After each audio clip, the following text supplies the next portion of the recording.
Hello dear students, welcome to Rajni ma'am's class. Today we are going to do worksheet number 2 of class 8 and this worksheet is of English for 7th April 2021. Now in this worksheet we are going to have more knowledge about the poem The Ant and the Cricket. इसको हमने 5th अप्रैल की जो worksheet थी उसमें हमने इसके 2 stanzas अच्छे से समझे थे और आज हम इसी के आगे के जो स्टैंजाज हैं उन्हें इस वर्कशीट में समझेंगे. Last week you read a poem about a hard working ant and a careless cricket. Last week नहीं बल्कि हमने 5th अप्रैल को ही ये 2 जो हमने स्टैंजा समझे थे उसमें हमें अच्छे से पता चल गया था कि जो एंट थी वो बहुत हार्ड वर्किंग थी, बहुत मेहनती थी और जो क्रिकेट था वो बहुत ज्यादा केयरलेस एटीट्यूड का था. वो बिल्कुल भी ध्यान नहीं देता था, प्लानिंग नहीं करता था. Now think of someone, family member और friend who has the following qualities. यहाँ पे कुछ नीचे आपको कुछ क्वालिटीज दी गई हैं और आपको उनके अपने फैमिली मेंबर्स या फ्रेंड्स के बारे में इन क्वालिटीज को लेकर सोचना है और बताना है कि ये वाली क्वालिटी आपके किस फैमिली मेंबर में या फ्रेंड में है और साथ ही साथ उससे आपका रिलेशन क्या है, उस पर्सन से आपका रिलेशन क्या है. तो लेट्स स्टार्ट. आपको you have to write his और her name in the blank and your relationship with him और her in the bracket. First of all it's hard working, जो बहुत मेहनती होता है.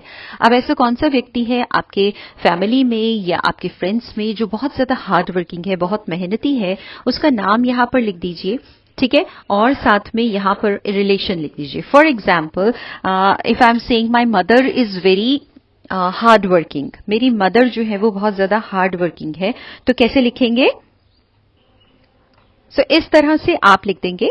आपने जैसे मैंने लिख दिया यहाँ पे अपनी मदर का नाम मिसेस, मैंने यहाँ पे ब्लैंक कर दिया है. If anybody wants to write तो वो लिख सकते हैं. यहाँ पे अपनी मम्मी का नाम लिख दिया और रिलेशन क्या है, मदर है वो आपकी. ठीक है, इसी तरह से आप अगर आपके फादर हैं बहुत ज्यादा पंक्चुअल, बहुत फादर हैं, या आपकी छोटी सिस्टर हैं, यंगर सिस्टर हैं, या आपके कोई फ्रेंड हैं, तो आप यहाँ पर लिख देंगे. अगर फ्रेंड है तो रिलेशनशिप में आप फ्रेंड लिख देंगे. ठीक है, एनर्जेटिक मतलब जिसके अंदर बहुत ज्यादा एनर्जी होती है. कई बार होता है कि हम कहते हैं नहीं नहीं अभी तो बहुत थक गए हैं, और कोई कोई इंसान होता है जो हमेशा एक्टिव रहते कि हाँ हाँ चलो काम करते हैं, चलो ये वाला काम करते हैं, तो वो हमेशा एनर्जी से भरपूर रहते. तो ऐसा कौन सा व्यक्ति है आपके रिलेशनशिप में, आपकी फैमिली में, आपके फ्रेंड में, फ्रेंड सर्कल में, जो कि बहुत ज्यादा एनर्जी से भरा हुआ है? तो वहां पर उस पर्सन का आपको नाम लिखना है और उसके साथ में आपका रिलेशन लिखना है. And last one is helpful, जो बहुत सहायता करता है, उस व्यक्ति का आपको यहां पर नाम लिख के अपने साथ उनका रिलेशन बताना है. ऑलराइट, क्लियर हो गई? अब चलते हैं आगे. Now read the remaining poem. Do you think the ant helped the cricket? अब क्योंकि वो हमने लास्ट अपने उसमें पढ़ा था कि वो कांपता हुआ, बारिश में भीगता हुआ एंट के पास जाकर मदद मांगता है, तो क्या आपको लगता है कि लास्ट में एंट ने क्रिकेट की हेल्प की होगी? कि तो स्टैंजा 3 हम यहां पर पढ़ते हैं. Says the ant to the cricket. Cricket जो है, क्रिकेट को एंट कहती है, I am your servant and friend. मैं तो तुम्हारे नौकर की तरह हूं, मैं तो तुम्हारी नौकर हूं, तुम्हारी फ्रेंड हूं. But we ants never borrow, we ants never lend. पर उसने कहा कि मैं तो तुम्हारी फ्रेंड तो हूं, लेकिन हम जो एंट्स होते हैं हम कभी किसी से उधार नहीं लेते हैं और ना ही किसी को उधार देते हैं. सो बोरो का मतलब होता है किसी से कोई चीज उधार लेना, और लेंड का मतलब उधार देना. तो उसने कहा कि हम एंट्स जो होती है ना तो हम उधार लेते हैं ना हम उधार देते हैं. But tell me dear cricket, did you lay nothing by when the weather was warm? उसने कहा कि क्या तुमने जब वार्म वेदर था तब क्या तुमने बिल्कुल भी सेविंग करके नहीं रखी? ले बाय मीन्स बचा के रखना, मतलब जब गर्मियों का मौसम था तब क्या तुमने बिल्कुल भी बचा के नहीं रखा? Quote to cricket, not I. Quote means said. तो क्रिकेट ने कहा कि नहीं रखा मैंने, कुछ भी नहीं किया. Now stanza 4. My heart was so light that I sang day and night. वो कह रहे कि मेरा तो दिल इतना हल्का था, मैं बिल्कुल केयर फ्री नेचर का था और मैं सारा दिन और रात मैंने तो गाना गाया है. फॉर ऑल नेचर लुक्ड गे. क्यों? क्योंकि हमेशा जो नेचर थी, जो प्रकृति थी, मुझे तो हमेशा खुश लगती थी. यू सैंग सर, यू से Go then, say the ant and dance the winter away. उसने कहा कि आपने गाना गाया है श्रीमान। सर कह के कह रहे हैं ना, तो कह रहे हैं कि श्रीमान अगर आपने गर्मियां गाकर बिता दी हैं तो अब सर्दियां जो हैं वो नाच कर बिता दीजिए, है ना। उसने कहा कि गर्मियों में तो आपने गाने गाते रहे हैं, आप तो अब विंटर कैसे जाएंगी आपकी, विंटर आप डांस करते करते बिता दीजिए। तो स्टेंजा 5 आता है, this ending he hastily lifted the wicket. इसमें कुछ शब्द हैं जो आपको नए हैं, आपको सीखने हैं। देखो, हेस्टिली का मतलब होता है हरिडली, मतलब बहुत जल्दी से, और लिफ्टेड का मतलब होता है बंद कर देना, क्लोज कर देना एकदम से। लिफ्टेड द विकेट, विकेट ये वो वाला विकेट नहीं है जो कि क्रिकेट के अंदर जो किल्ली वाला विकेट ले लिया है, उसने उसकी विकेट ले ली है, ये वो वाला विकेट नहीं है। एक विकेट का, इस विकेट का मतलब होता है छोटा सा दरवाजा। ये आपको यहाँ पर दिखाई भी दे रहा है ना, एक छोटा सा जो ये वाला दरवाजा है, ये है विकेट। तो उसने जल्दी से हेस्टिली ही क्लोज्ड द स्मॉल गेट, उसने जल्दी से दरवाजा बंद कर दिया। And out of the door turned the poor little cricket, और जो वो बेचारा जो लिटिल सा क्रिकेट था, उसको चींटी ने घर से बाहर निकाल दिया। Folks call this a fable, I'll warrant it true. Folks मतलब पीपल, लोग जो हैं इसको कहते हैं कि ये एक फेबल है। फेबल होता है एक ऐसी कहानी जिसमें कुछ ना कुछ मॉरल एजुकेशन होती है, उसे फेबल कहते हैं। तो उसने कहा कि लोग तो इसको कहेंगे कि ये एक फेबल है, ये एक मॉरल स्टोरी है। आइल वारंट इट ट्रू, लेकिन मेरा जो विश्वास है वो ये है कि ये एक सच्ची कहानी है। मेरा मीन्स पोएट का विश्वास है कि ये एक सच्ची कहानी है। Some crickets have 4 legs and some have 2। उसने कहा कि कुछ क्रिकेट्स के 4 पैर होते हैं लेकिन कुछ के 2 ही होते हैं। अब ऐसा उसने किस लिए कहा, क्योंकि आपने देखा होगा कई बार हम जो इंसान हैं जिनके 2 पैर होते हैं, हम इंसान भी क्रिकेट की तरह करते हैं कि चल आज नहीं कल कर लेंगे काम, है ना। तो हम लोग भी केयरलेस सा और ऐसा एटीट्यूड, लिंगर ऑन करने का, आज का काम कल पे, कल का काम परसों में टालने का, कभी कभी हम लोग भी अपना बिहेवियर ऐसा शो करते हैं। तो इसलिए लास्ट में जो हमारा पोएट है उसने ऐसा कहा। ठीक है, चलो अब देखते हैं कि हमें इससे रिलेटेड क्या एक्सरसाइज करने हैं। तो आई होप कि आप लोग जो हैं वो 2 legged क्रिकेट बिल्कुल नहीं है ना। आप लोग तो बहुत ज्यादा हार्ड वर्किंग, डेडिकेटेड और प्लान करके चलने वाले बच्चे हैं। ठीक है, अगर नहीं है तो बनने का प्रयास कीजिए, आपकी लाइफ में जल्दी सक्सेस आपको मिलती चली जाएगी। So let's read question number 2। Question number 1 वो था जो हमने ऊपर रिलेशनशिप और वो बताना था जिनको क्वालिटीज वाला, वो कर लिया है। क्वेश्चन नंबर 2 है, who said the following lines in the poem. यहाँ पर कुछ लाइंस दी गई हैं, आपको बताना है कि ये किसने कही है, एंट ने कही है या क्रिकेट ने कही है। Right your answer in the blank below each bubble. Bubble के नीचे यहाँ पर ABC 3 ब्लैंक्स दे रखे हैं, यहाँ पर आपको उस कैरेक्टर का नाम लिखना है। और राइट, पहली लाइन है, my heart was so light there I sang day and night. मेरा मन जो था वो इतना हल्का और प्रसन्न था कि मैं सारा दिन और रात गाता रहा। तो ये किसने बात कही थी, कौन गाना गाता रहता था, कौन अकस्टम्ड था सिंगिंग के, बिल्कुल ठीक, cricket. So we have written here cricket. Next statement is, did you lay nothing by when the weather was warm? क्या तुमने कुछ भी बचा के नहीं रखा जब weather warm था, जब मौसम गर्म था। ये किसने समझाया था, ये समझाया था ant ने।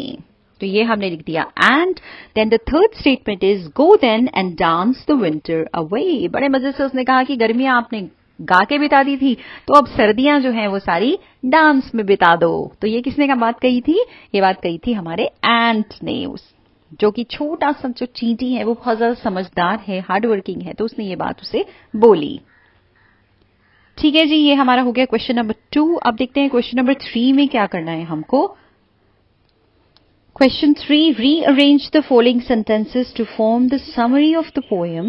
यहाँ पर कुछ sentences आपको नीचे दिए गए हैं और इन sentences को आपको पढ़ना है और इनको, ये जम्बल्ड हैं, अभी ऊपर नीचे हैं। आपको स्टोरी तो समझ में आ गई है, अब आपको इनको पढ़ के और इनको ऊपर नीचे सेटल करना है। ठीक है, समरी की तरह बनाना है आपको। Right the correct sequence numbers in the box against each sentence. यहाँ पर जो बॉक्सेस दे रखे हैं इनमें आपको नंबर्स लिखने हैं।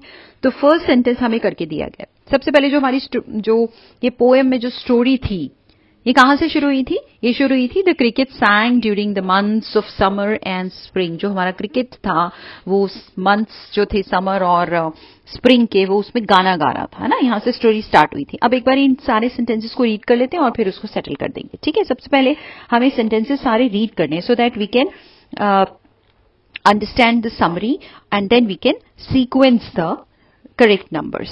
अब जो सेकेंड स्टेटमेंट है वो देखो बच्चों, वो है the ant refused to help him and sent him away. ant ने मदद करने से मना कर दिया और उसे वापस भेज दिया। तो ये तो बिल्कुल लास्ट में हुआ था, है ना, तो ये अभी तो नहीं आ सकता है। In the winter season he was starving and thus he went to the end. अब विंटर सीजन में वो जो था, जो हमारा क्रिकेट था, वो स्टार्विंग उसे हो रही थी, मतलब भूख से मर रहा था और इसलिए वो एंट के पास में गया। बिल्कुल ठीक है ना। सो ये हमारा सेकेंड वाला स्टेटमेंट हो सकता है, लेकिन अभी पहले एक बार और अच्छे से सारी स्टेटमेंट्स पढ़ लेते हैं।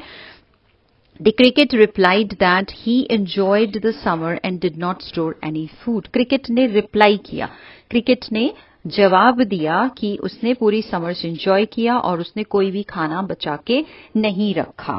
ये भी अभी नहीं है, ये भी लास्ट में ही आएगा, है ना।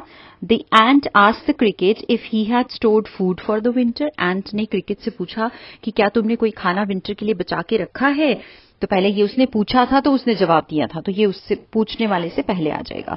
He requested the ant to lend him some food and shelter. उसने ant से रिक्वेस्ट की कि मुझे कुछ फूड और शेल्टर दे दो। अब देखो इसमें कौन कौन सी स्टेटमेंट जो है वो पहले आएंगी, जो क्लियर कर लेते हैं। अब इसको एक बार आपको दिखाई दे रहा है अच्छे से। अब देखो पहली वाली स्टेटमेंट दी हुई है आपकी। अब हमारे दूसरी स्टेटमेंट क्या थी कि winter season, in the winter season he was starving and thus he went to the end. Winter season जब आया तो वो तो भूखे मरने लग गया और वो एंट के पास गया। तो ये हमारा क्या हो गया, ये हमारी हो गई स्टेटमेंट नंबर 2। थोड़ा साइड में लिख रही हूं क्योंकि बॉक्स बहुत छोटा है और उसमें आपको ठीक से दिखाई नहीं देगा।